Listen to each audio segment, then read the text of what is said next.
Se curtir esse vídeo, deixa o like, se inscreve e é nóis. Começando daquele jeitão, o anime tem início nos apresentando Okajima, simplesmente um prota só o pó da rabiola, que tudo que faz é ser humilhado no trabalho, e tomar um belo chute no carió. Ou quase isso, já que em outro dia enquanto metia o pé do trampo, um maluco simplesmente sequestrado por uma morena gasosa, e por este belo homem calvo que até parece o pai do Chris, e vemos que além de Okajima, também sequestraram uma pá de figurantes.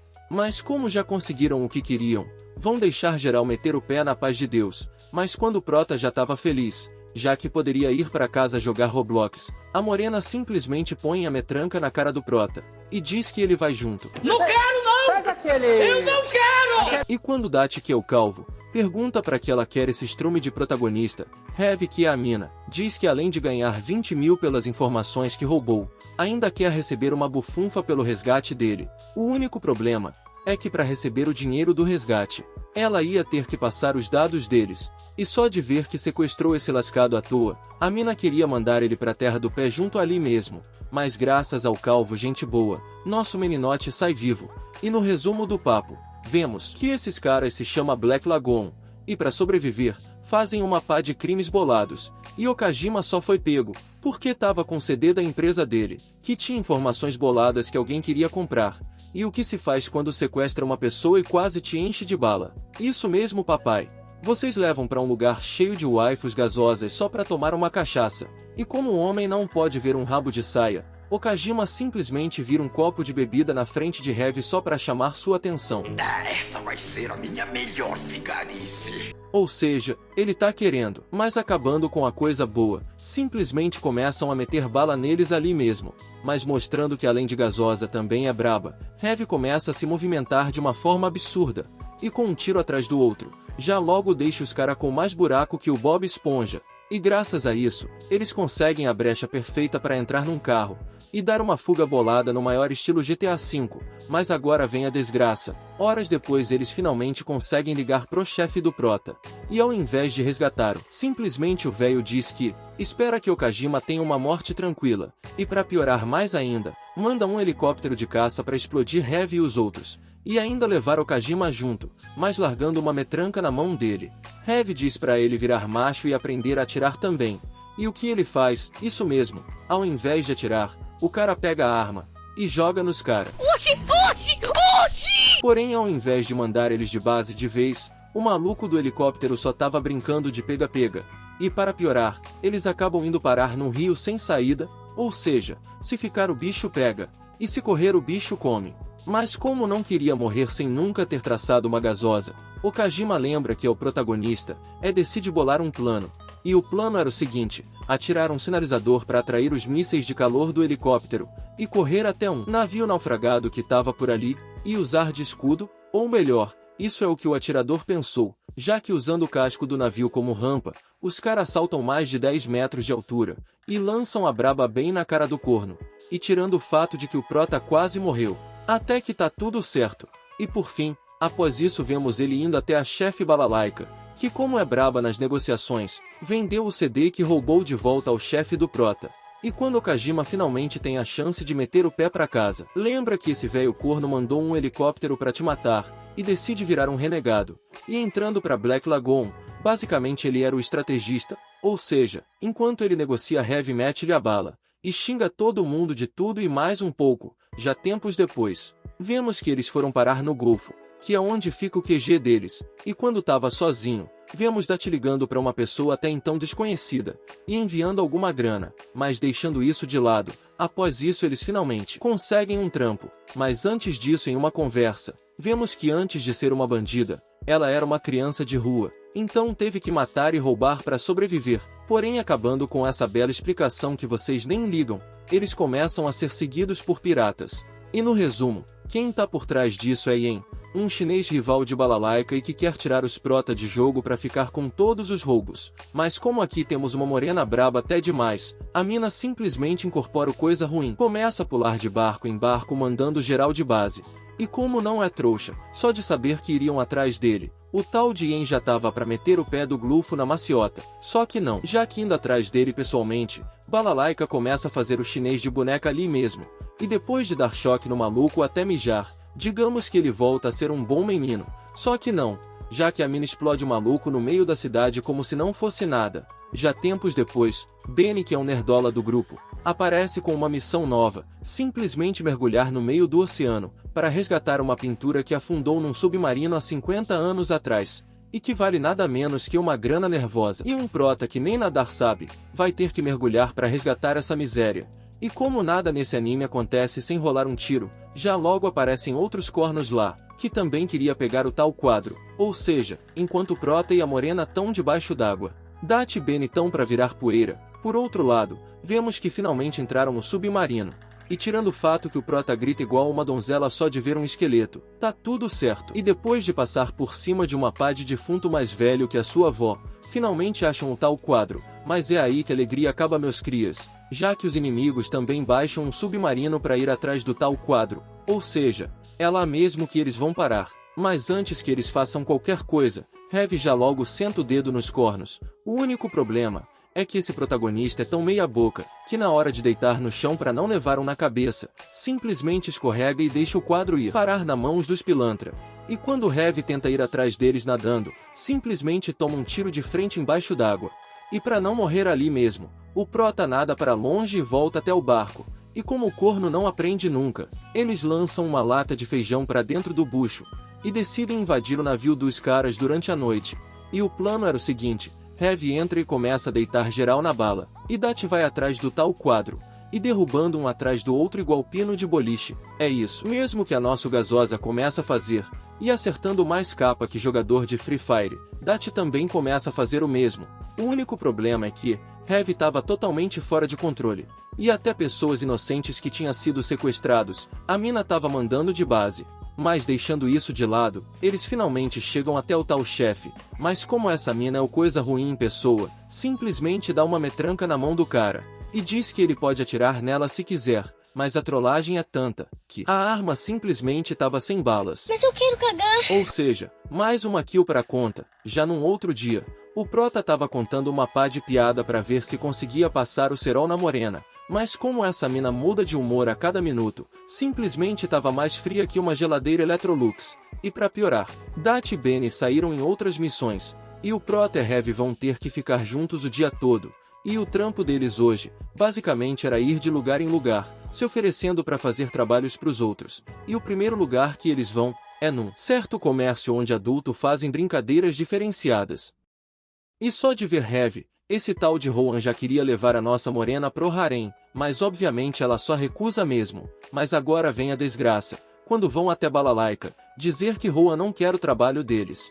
A chefe simplesmente estava assistindo a coisa mais perversa de todos os tempos, e pela cara de Heavy, deu para notar que ela já ficou impressionada com a boa vista que tá tendo, mas deixando isso de lado, após isso eles vão encomendar umas armas. E quem vende isso? Isso mesmo que você pensou, simplesmente uma freira. O único problema é que, o lançador de granadas que os protas precisam para a próxima missão, a freira simplesmente vendeu para outra pessoa, e enquanto o Heavy já tava a fim de mandar a véia de base ali mesmo de tanta raiva, esse prota corno tava suave bebendo um chá como se não fosse nada, e só pelo cara elogiar o chá dela, a véia decide dar um lançador de granadas para eles de graça. Já após isso, enquanto batiam um rango bolado, o prota surta com Heavy, e diz que ela não pode resolver tudo apontando uma arma para os outros. E o que ela faz? Isso mesmo, aponta uma arma para ele, mas finalmente fazendo alguma coisa de útil, o prota desvia da bala, e xinga a valentona de tudo e mais um pouco. E depois de uma bela porrada na cara, Okajima diz o quanto gosta de Heavy,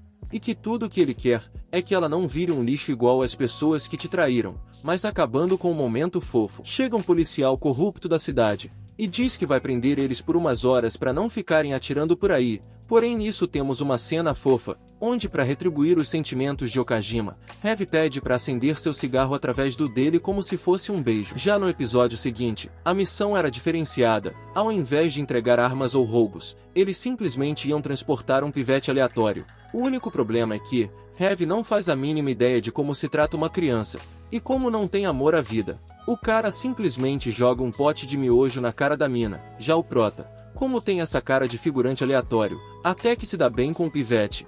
E de acordo com esse pivete, ele é filho de uma das famílias mais importantes da América do Sul. O único problema disso é que a pessoa que pediu para levarem esse pivete tinha dito que ele era pobre e órfão. Porém, após isso, quando voltam para a cidade onde fica o QG, o pivete começa a falar sobre uma tal de Roberta que cuida dele, e que seria muito mais braba que Heavy. E logo temos uma prova disso, já que quando chegam num bar, é lá mesmo que essa tal de Roberta tava, e só com um guarda-chuva, deixa um maluco mais furado que queijo. E não importa quantos tiros tomasse, a mina se movimentava com uma velocidade sinistra, mas quando ela ia mandar os prota de base ali também, Heavy pega o pivete de refém. E o que a mina faz? Isso mesmo, taca o F. E sai metendo bala assim mesmo.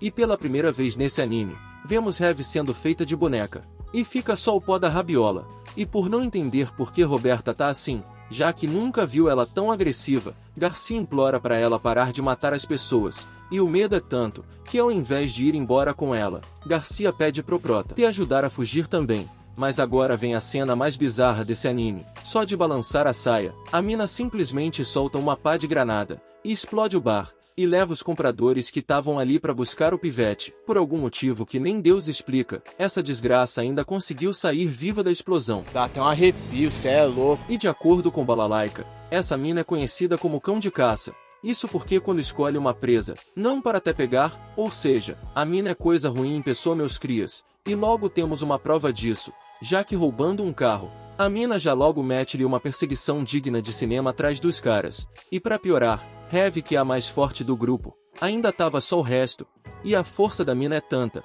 que simplesmente usando só uma mão, quase tira Dati do carro sem fazer esforço nenhum. Graças ao deus dos animes, o carro dessa pescotapa dá um defeito, e eles conseguem meter o pé. Só que não, já que a mina rouba outro carro, dirige por cima do telhado, e sai metendo bala neles como se não fosse nada, então subindo em cima do carro deles. A mina começa a meter bala sem dó, mas graças a uma batida, eles conseguem se livrar de Roberta. Só que não, já que mesmo sendo arremessada por mais de 10 metros, aquilo ainda tava zero bala. Acaba, pelo amor de Deus, acaba! Mas finalmente acordando do soninho totoso, Heavy decide partir pro X1, para devolver o tiro que Roberta te deu.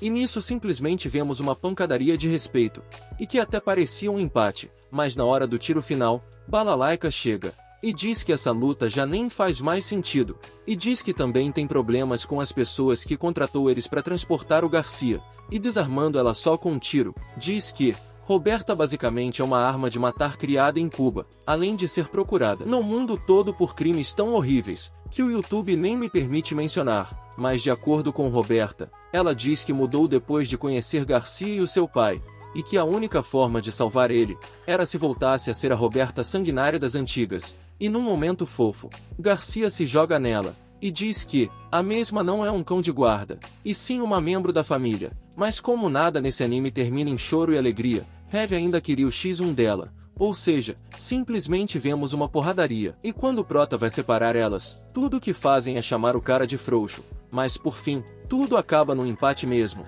Já no outro dia, quando o prota vai acordar Heavy, digamos que logo pela manhã, a mina dá uma vista privilegiada pro nosso meninote. Mas deixando isso de lado, vemos que um tal de Chan foi atrás deles, e o trabalho de hoje era entregar uma mala pro comprador numa ilha abandonada. E o prazo que eles têm para fazer isso são só e apenas 2 dias, mas antes que ele termine, simplesmente disparam um RPG, e começam a atacar eles ali mesmo, mas com aquela carinha de pescotapa de sempre. Vocês já sabem como Heavy resolve as coisas, e enquanto Chan segura eles, os protas saem para entregar a tal maleta. E dessa vez o plano era o seguinte: o prota e Heavy vão entregar a tal maleta, enquanto Dati e Benny distraem os outros. Mas quando finalmente chegam no tal lugar, já logo aparece um gordola pilantra dando em cima da nossa meninota. Mas prevendo que eles poderiam ser encurralados, Chan mandou um recado secreto para Heavy entregar para esse corno, no qual diz que, se alguém fizer qualquer coisa com eles enquanto tentam entregar uma maleta, vai fazer ele de boneca por Chan o mais rápido possível. E bom, como vocês sabem, nenhum plano que esses protas fazem funciona, então puxando uma arma numa velocidade bolada, e atirando em Heavy, o velho cria distração perfeita, e sequestra o prota e leva a maleta junto. E quando Heavy tava para ser cercada, simplesmente aparece uma japonesa gasosa, e manda geral de base só usando kunais. E no resumo do papo, esses dois aí, também trabalham para Chan, e se chama Senshua Iride. Por outro lado, por ser japonês igual o Prota, o tal de Takenada começa a tentar manipular ele de todas as formas para descobrir onde está o comprador da maleta, mas como isso não serve de literalmente nada, o assunto volta a ser uma metranca na cabeça mesmo. Só que não, pois na maior educação possível, Heavy e a japonesa já logo vão atrás deles, e começam a sentar o dedo em geral, e atirando o fato de que, a primeira coisa que faz é jogar um defunto em cima do Prota. Até que ela fica feliz em ver o nosso meninote. O único problema é que na hora de dar a fuga, eles simplesmente não tinham para onde ir, já que estão numa ilha que só tem mato. E ao invés de se preocupar, as mina ficam tirando pedra, papel e tesoura, para ver quem vai pular do carro para matar os figurantes. E como é Senshua que ganha, é isso mesmo que ela começa a fazer. E como vocês podem ver pela cara do Prota, ele tá muito feliz por uma coisa dessas. Mas por fim, no final eles finalmente conseguem entregar a maleta para a pessoa certa aos 45 do segundo tempo. Já após isso, vários meses se passam, e vemos que pessoas do Hotel Moscou, que é a empresa criminosa de Balalaika, começaram a ser finalizadas uma após a outra sem explicação alguma. Então, se reunindo com os maiores chefes criminosos da cidade, Chan diz que, além de homens de Balalaika, os seus também foram mortos recentemente por alguém desconhecido. E para piorar, o mesmo rolou com Abrego e Verrochio, que também são chefes nessa cidade. Já após isso, quando os protas estavam no bar, Heavy ouve que vão dar 50 mil para quem pegar o pilantra que tá mandando geral de base. Mas deixando isso de lado, do nada aparece uma loirinha de grande respeito ali mesmo. E sim, amigos, essa é a mesma freira que quase saiu no tiro com Heavy antes. Mas mostrando que não é nada santinha, a mina já chama o Prota pra coisa boa ali mesmo. É hoje que a gilipoca vai piar! É hoje! Mas deixando isso de lado, Eda diz que tá ali pra fazer um acordo com Heavy, onde queria ajudar dela pra pegar o tal assassino, já que Eda tem uma pista de onde essa pessoa pode estar, mas antes que façam alguma coisa, quem faz é Balalaika. Mas quando vamos ver esses pilantras pela primeira vez, a primeira coisa que vemos são dois nanicos de cabelo branco, e que de acordo com uma pista de Balalaika, possuem uma ligação com vampiros. Isso porque, de acordo com Balalaika, eles são da mesma terra que o Drácula, na Romênia. Então, para lidar com isso, Balalaika decide se juntar com Chan para caçar esses cornos. Por outro lado, vemos que foi Verrochio que contratou os gêmeos para acabar com Balalaika, mas ao invés de fazer isso, só queriam brincar. E quando o maluco já estava se cagando de medo, é no seu QG mesmo que os gêmeos aparecem, e simplesmente deixando claro que não vão seguir as ordens de ninguém, jogam Verrochio pela janela, e acabam com a máfia italiana dele em segundos. Por outro lado, como não foi chamada por Balalaika, Heavy decide se juntar com Eda, para ir atrás deles e fazer uma grana, mas mesmo com a cidade inteira atrás deles, os dois não ligavam para literalmente nada, já que quando batem de frente com Eda, os caras simplesmente oferecem uma grana absurda pra mina, só para não ter que lutar com ela. Mas como a pescotapa que é, Heavy diz que além de pegar a recompensa pela cabeça deles, ainda vai roubar a grana que eles deixarem. Ou seja, essa sabe muito. Mas a coisa engraçada acaba por aí, já que no meio da trocação insana, os dois começam a se beijar sem motivo algum, e usando uma passagem de esgoto, conseguem meter o pé dali. Ou seja, as duas gasosas voltam para casa de mãos vazias, ou quase isso, já que quando Eda fica sozinha, é lá mesmo que uma dos gêmeos aparece, e ao invés de sair um tiro, simplesmente começa a testar almofadas da loirinha. Já o outro, vemos que foi atrás de Balalaika, mas como diz o ditado, nunca subestime um personagem com cicatriz, já que só com um comando, Balalaika faz o corno ser atingido com uma brutalidade absurda por um sniper. Mas agora vem a surpresa, meus amigos, pois a outra gêmea que sobrou, simplesmente contratou a Black Lagoon para um serviço particular, e vemos que, desde pequenos, eles foram criados em um orfanato, e foram tratados das piores formas possíveis para virar armas de matar, e quando o Prota pergunta se ela não tá triste por seu irmão ter morrido, a mina simplesmente tira uma peruca, e diz que eles sempre foram os dois ao mesmo tempo. Já após isso, quando chegam no local marcado, a mina diz que vai ser muito feliz, e que um dia quer ver o Prota de novo. Só que não, pois era tudo um plano de Balalaika e dos Protas, e um capanga simplesmente manda a mina de base ali mesmo. E pela primeira vez na vida ela fica feliz de verdade, já que consegue ver o mar.